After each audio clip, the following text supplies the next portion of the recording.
ya President William Samoei Ruto na makiri ya thirikari ya Kenya Kwanza ni gutigirira ati tabarĩra ciothe na iria cianjĩrĩirio nĩ thirikari ĩtukũnũ ĩrĩa yatongoragio nĩ President Uhuru Muigai wa Kenyatta nĩ ciambe gũkorwo igĩkinyĩrana na njĩra nene, huku makiuga atĩ nĩ mekũgereka gabira wa mbere makoretwo makiungumia mbeca cia mũingĩ na makĩria tabarĩra-inĩ cokaga kũrĩka kĩaria arĩ kaunti-inĩ ya Eldoret twathiĩte na mbere na kũria Kenya na makĩria arĩmi gũkorwo maikara na njĩra ũrĩmi kuona atĩ nĩgũkoragwo ũnyitĩrĩire bũrũri arĩtio hĩndĩ ya kũrũgĩria barabara itiganĩte mwena ũcio.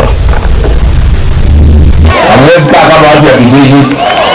Kwa hiyo huyu sababu kichunga tulimwambia hakikishe hili Eldoret imekaa kama city.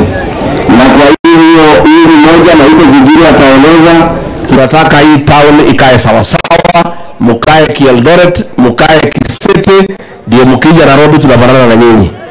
Si itakuwa sawa sawa? Mnajua tulipopata uongozi tulikuta mbolea ikiwa shilingi 7,000. Ilikuwa imepandishwa na wale jamaa. Ndio hapo rais akaagiza na akatoa amri ikapunguzwa mpaka 3,500. Naye Mwenyezi Mungu akatubariki akatupatia mvua. Tumepata mazao ya sawa sawa. Na juu ya hayo rais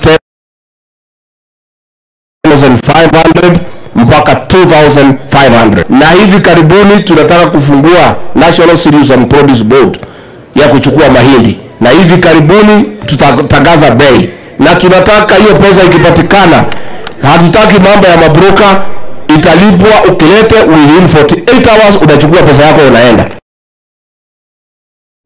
Ukamweleli wa mihango ya gutigirira ati ni twahurana na uhoro kuwarira na makiri ya kaunti